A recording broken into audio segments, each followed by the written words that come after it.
Hello YouTube, Southern Wolverine here, along with Anbur and Gerwise Kerbal from the surface of Dres. We've regrouped our crew back into the lander, and we are looking at our plan to get ourselves back up to the Dres transfer engine. We also, with the new update, have all sorts of new fun plans that could be tried.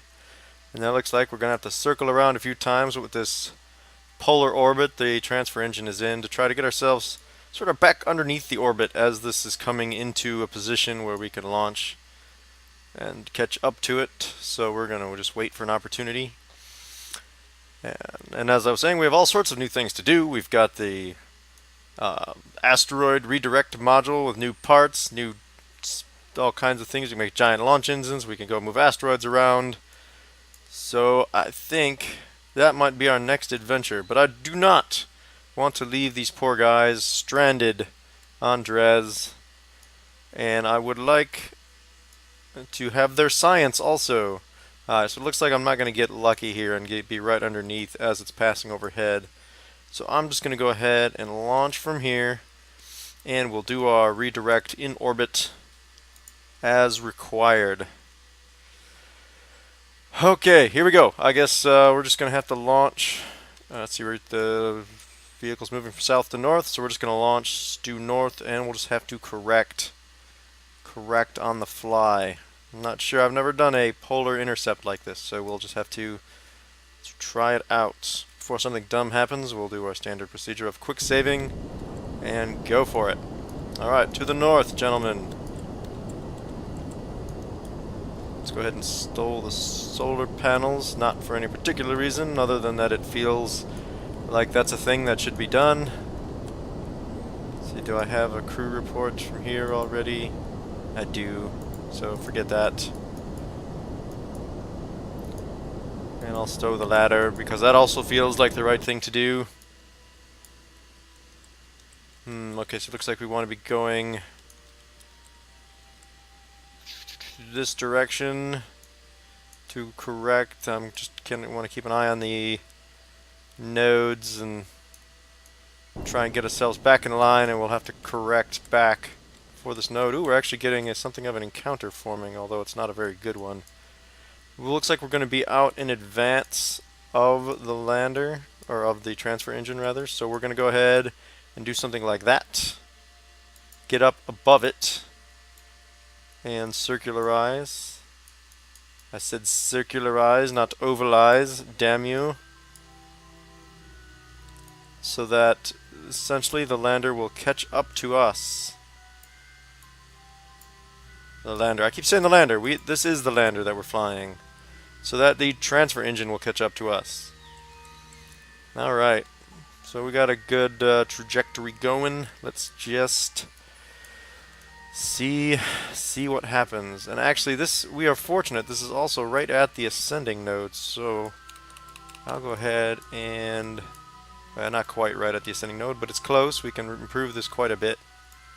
So we'll do this. This is a very economical way to burn, to do our velocity change and our inclination change at the same time.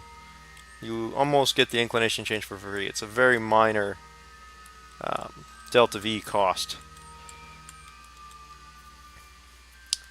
So yeah, here we go.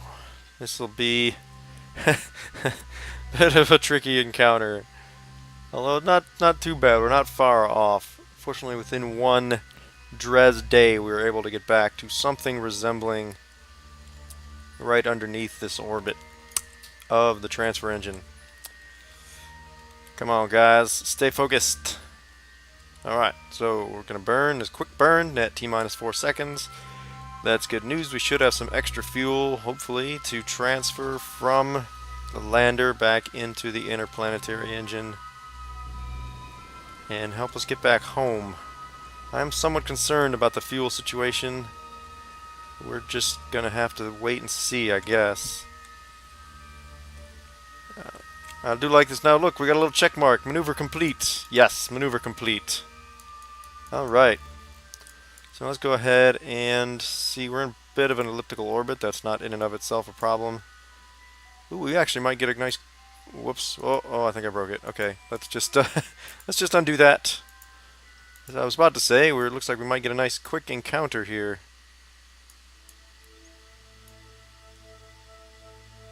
Or not. Hard to say.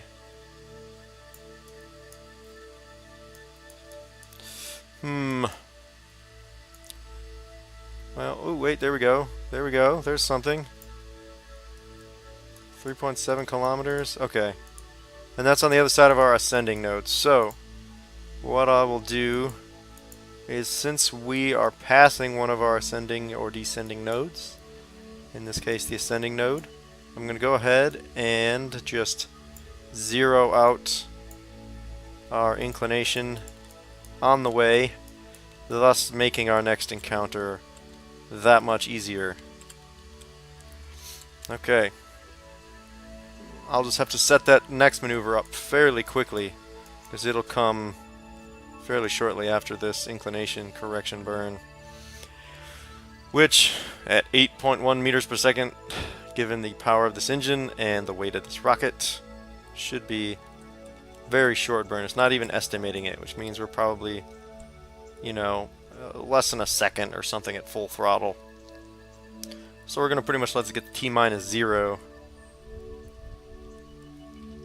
and light it up. Yep, there you go. Just that fast.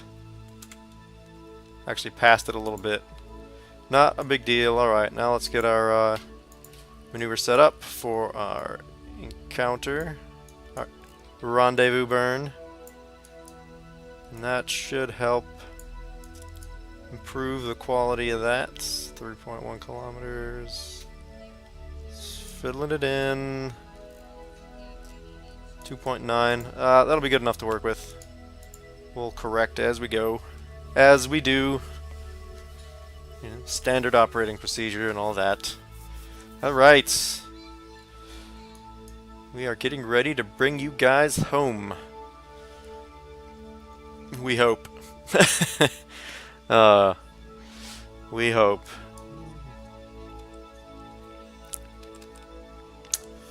Okay, so yeah. So with the restructured science from the update and from the science from this mission, we should have just about everything we're going to need to try to get out to Laythe. However, I think I'm going to wait on that just a little bit and try to do some of this asteroid stuff just for fun, and also to mess around with the new parts. Ooh, nice, got that burn dead on. And in that way we can understand better what's going on with the new parts and attempt to use them to help us get out to Laythe. I might also run, just for form's sake, an unmanned mission, send some probes out to Laythe so that our Kerbals can know what to expect. There's no particular science game-related reason to do that, more just because it feels like something that you would do in the real world, send probes out. Of course, not that that stopped me from going to Dres without sending a probe there first, I suppose. But still, I wouldn't want this series to come to a short end. I suppose even if I could even continue it, of course, after I get to Laythe, but my stated goal was to get to Laythe, so I don't want to do it too fast. Although I can always pick a new objective after that and just keep on going. Perhaps start a new season, quote-unquote. Alright, so what's that doing for us?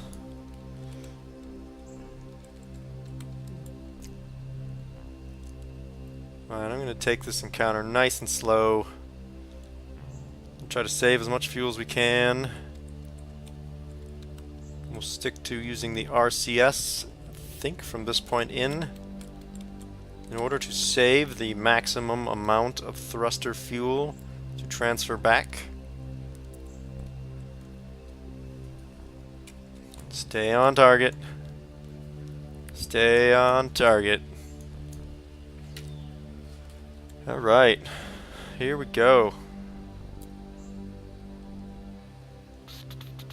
This is always that, just like landing, there's always that stage in the rendezvous procedure that makes you just want to jump the gun and try to speed things up a little bit. But as I said in the last episode, while I was trying to land, that is a great, great way to cause accidents. There's a reason that now, as opposed to when I was first attempting docking maneuvers, back when they first introduced docking ports in version 0.18 or whatever the hell version that was, there was a reason that I spent an awful lot of time crashing into spacecraft or missing and having to abort docking procedures and make multiple attempts and other such unfortunate activities. And that reason was basically boils down to one word, and that is impatience. If we are just patient and set up your approach appropriately, you can actually do this without too much trouble. So actually I'm going to go ahead and neutral out my velocity to a nice low number like so. Pop over to the other vehicle and find wherever the hell it was my other spacecraft went. Where is it? Oh, there it is. Well, that is close, isn't it? I'm going to set that as my target. And I'm going to just point the docking port right towards it. Doodle-doo-doodle-doo. Burn some RCS fuel. Get it pointed quickly, cleanly. Like this. And bada boom. There we go. Alright. And back over to the other spacecraft. We will set... Oh, I lost it. I lost it. Set that Clampertron as the target. There we go. Okay. Alright, now let's pick up a little bit of speed. Get lined up with that docking port. We'll just point it right at it. Should maintain our relative attitudes. And be able to dock just fine here.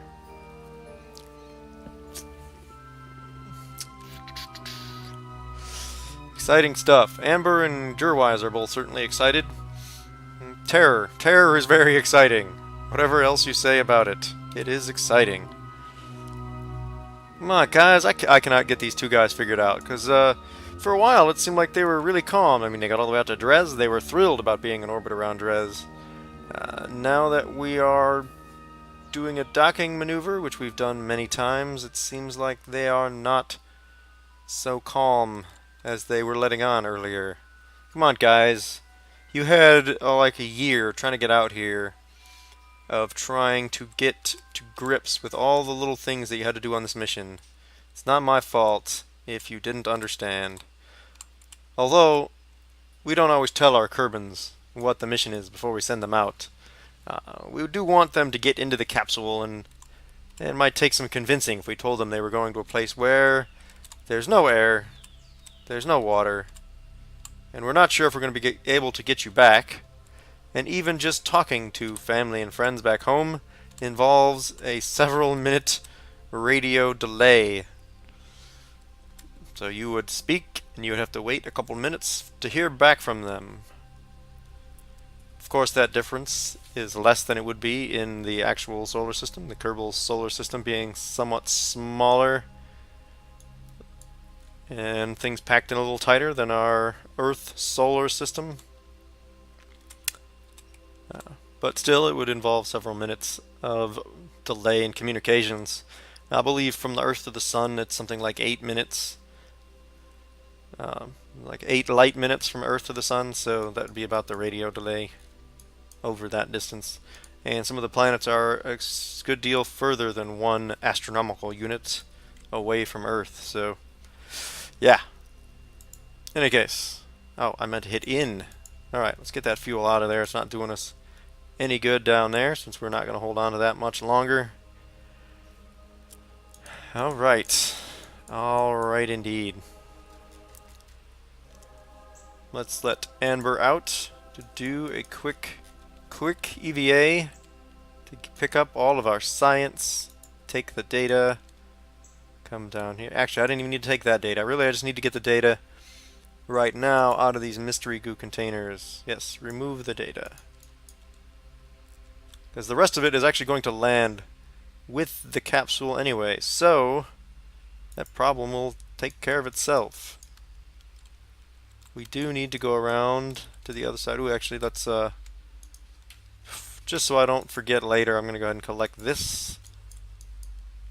Turn the headlights on so we can see the science on the other side of the module. Whoa, whoa, whoa. Calm down there, guy. Calm down. You're just out in space. Stop it. Go where I tell you to. Or rather, go where I want you to, not where I tell you to.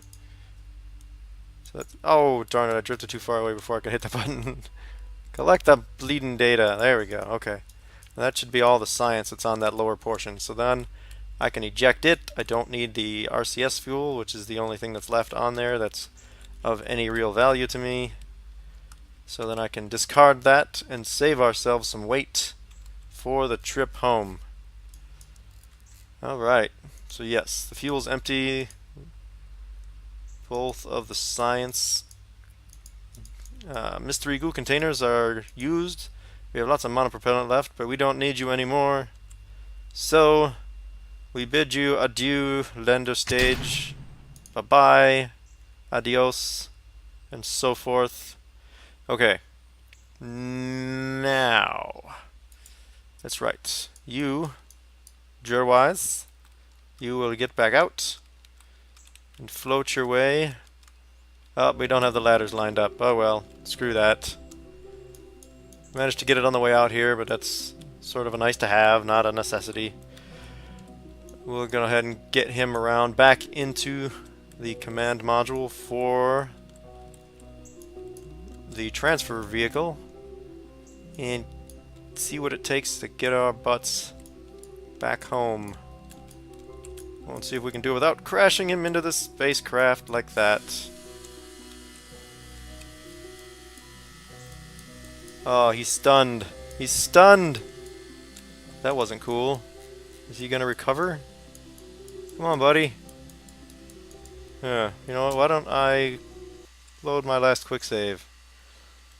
I'm not sure what happens when a guy goes spinning off into space. Huh. Well, okay. Decouple. Alright, Gerwise, let's do that a little cleaner this time.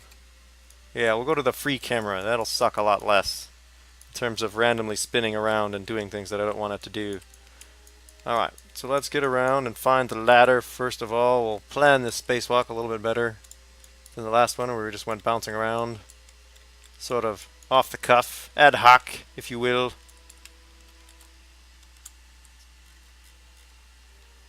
Alright, stay back. Don't want to run into one of the struts. There we go. Better. Much better. That time. Alright.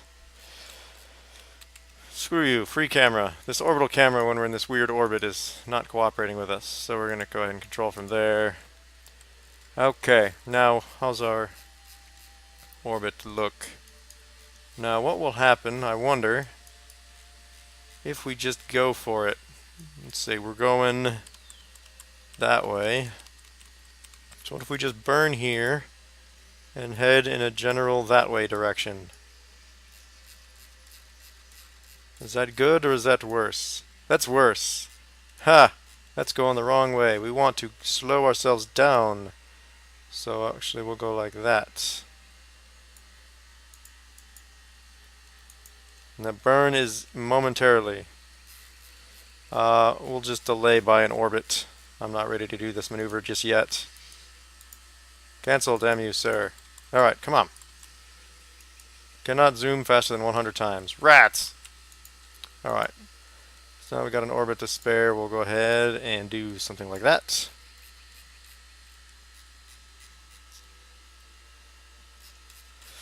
Let's see. Set Kerbal as the target. I don't want the moon to be... Kerbal set as target. You know what? We might as well just wait. Wait until we get to this point to do that maneuver. So I'm going to go ahead and fast forward and be back when we are roughly in the right position. And I'll see if I can set this up in a way that we can come out with minimal inclination relative to Kerbal.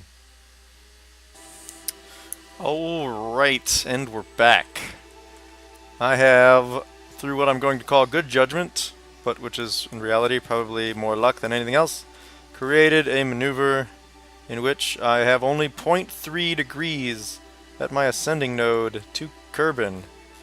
So we're going to go ahead and go with that, since it will make our encounter a lot easier to achieve.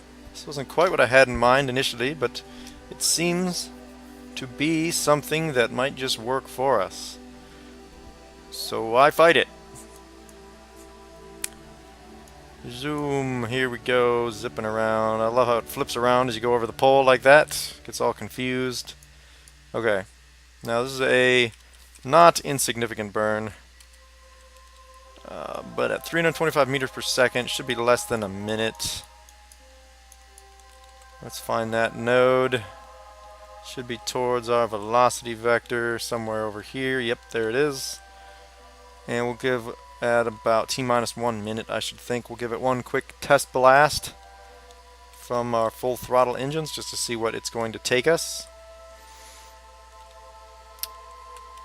And that will let us more precisely time our burn. So there we go. Let's just let it go, see what happens. It's even less than I thought. So we're going to just go ahead and burn about T-minus 25. Or approximately now. Not difficult to achieve escape velocity from Dres, apparently. Which, to be fair, I guess we suspected, or certainly I suspected, given its moon-like gravity. We all know it's not difficult to escape from the moon. Wow. It's even easier than it looks. That probably only took about 100 meters per second to achieve escape velocity. We'll go ahead and give it this extra, because that'll give us our inclination relative to Kerbin that we want. Just to say as close to 0 inclination as we can get. Come on, baby. You can do it. Don't run out of fuel. That would be bad. Now, this is where I do want to avoid multiple correction burns on the way back. So let's go ahead. We'll fast forward till we're out of Dres influence. Farewell, you giant lump of rock and other boring things. We are glad to have visited you, and we are just as glad to be leaving. And let us not dwell on that any longer than need be. Okay, so there we go. We're back out into interplanetary space. I did not, in fact, want to leave the map. So, let's see. Well, it's hard to tell just how we're going to get our encounter. You know, I'm going to hide all the little unknown objects and things. I think it'll make it easier to see Kerbin. We will just see what kind of a burn we're looking at. And, ooh, that's not even close. Not even close. Yeah, we're going to have to be in orbit for some time to set up our encounter, it looks like.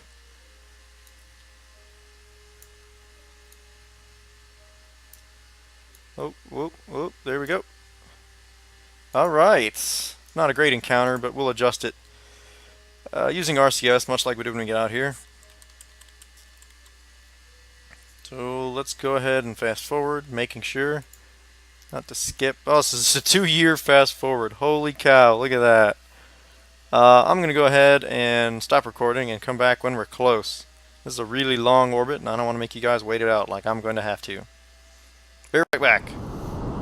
Okay, so here we are in the later stages of what was a 4-minute burn. Getting close to getting our encounter, our return trajectory to Kerbin. And it looks like we will have enough fuel and a little bit left over in case we need corrections on the way there, although I mostly intend to do corrections with just the RCS as I did on the way to Dres. We don't even need to be as refined as we did in that. I intend to go for a straight return trajectory, which is a nice sounding way to say we're just going to crash right into the planet and simply let the atmosphere slow us down. In Kerbal Space Program, Operation Laythe, our heat shields are very excellent. And we can survive returns into the atmosphere at several kilometers per second. Unlike in the real world, where you have to be very careful about your, re-entry speed and angle. We are just going to splat right back into the atmosphere and go from there. Alright, maneuver complete. Excellent, excellent. Alright, now I'm just going to go ahead and fiddle a bit with my linear RCS controls, see if I can't improve that from here. That's actually improving quite nicely. We might be able to get there just by doing this. I'm just pressing H here, forward RCS, adding just a little bit of throttle up. Okay, we passed our best point there. Alright. Now what happens is okay, we're going to move in this direction, up a little bit. Nope, that's not helping us anymore. We might have to wait until our descending node there in order to get any significant improvement on this. So I think that's what I'm going to go ahead and do. So we're going to come back as we are preparing to re-enter the Kerbal, because I'm confident from here we can get there without really any difficulty. And you already saw me do these orbital corrections on the way to Dres, so we won't have to repeat that. And I will also collect the science off the interplanetary engine while I am at it. So once again, I will see you guys in just a minute. Alright, there's home off in the distance. I know it's hard to see, but it is there. That little light circle you see, or the shadow in front of the corona, the light from the sun of Kerbal. That's home, and our trajectory is looking pretty darn good. We are going to come 24 kilometers above the surface, which should give us a great aero-braked return trajectory. So now all that remains is to move Gerwise from his command capsule safely down to the lander/return module. So let's just go ahead and get him down there. Be a shame to forget about him and, you know, have to try to move him at the last second. Alright. Get in there, you. Come on, come on, come on. Stop it, stop it. My God, what the hell am I doing here? There we go. Christ.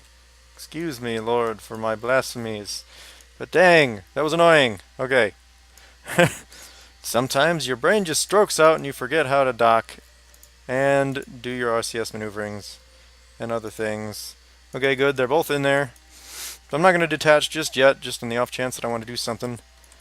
We're going to go ahead and zoom down close, within at least, say, the moon's orbit here. And now I will consider, hopefully we actually do come down on this ocean. That'd be nice.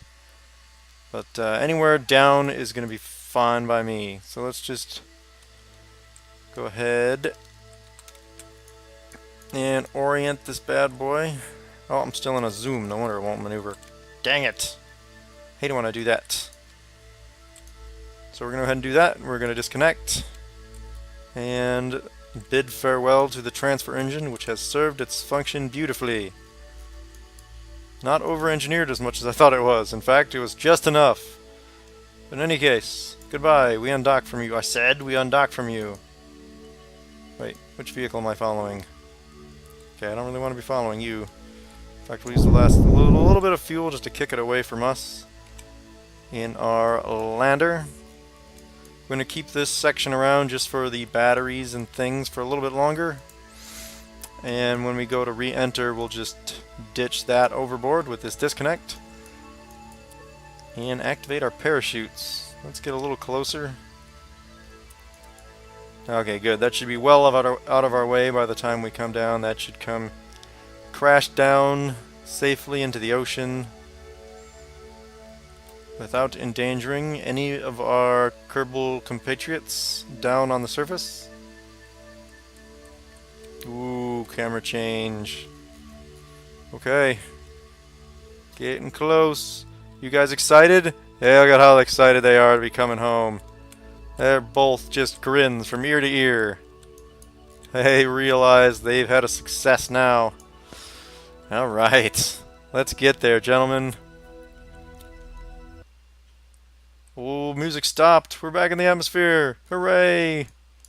We're coming home for sure now, one way or the other. Let's go ahead and get rid of that. Didn't want to go here. We'll just spin around and throw it away, and that's one way in which to get rid of that. Ooh, yeah. The science is on fire. No. It's okay. All those attachments, I didn't collect all these inside the capsule, but they should all survive the landing. I did collect from that Science Junior before I got rid of it. Otherwise, that would have been kind of a waste of a couple hundred science. I don't dare use the physical in-atmosphere time acceleration at this point and risk destroying things. But look at this. We are slowing down from several kilometers per second, so our fire re-entry effects are going to last for some time as we slow down from a fairly obscene speed back to 0 surface speed. Let's turn the lights on just for fun. Woo! Docking lights. Alright, that was fun. Alright, so yeah, as I said earlier, of course a situation re-entering that kind of speed would basically melt most spacecraft. But look at our heat shield held up like a champion. Of course, there is no such thing as deadly re-entry at the moment in the stock Kerbal Space Program. There are mods out there for that if you're interested in making your re-entries more challenging and realistic. I am not interested in such things at this point. I might try them out later, but as I may or may not have said in an earlier episode, I'm trying to avoid mods and play it as the developers have made it. Perhaps at full release, or if a particularly interesting mod comes out. There are some that I've been interested in, like the aerospace mods. As an aerospace engineer, of course I'm interested in that sort of thing. That makes the flight physics more realistic. But honestly, the game is mostly about space flight. And as interesting as that would be, I don't really intend to spend a lot of time just flying around in circles on Kerbin. And there's only a few places, a few planets where you can go where you can actually use a jet engine and not a rocket engine to get around in an atmosphere. And that's one of the reasons that this is Operation Laythe. Laythe is in fact one of those planets. In fact, it may be the only other planet that has a oxygen, nitrogen type atmosphere that we could actually use a classic jet engine on. Let's not forget to deploy the parachutes here. The other planets with atmosphere, it's methane or it's, something else that doesn't help us with ignition, doesn't help us burn fuel. Thus, a plane would be sort of not economical at that point. You might as well just use a rocket. Alright, here we go. Here we go, guys. Yep, we're pretty calm now. The excitement has worn off, I guess. The excitement of the return. Whew.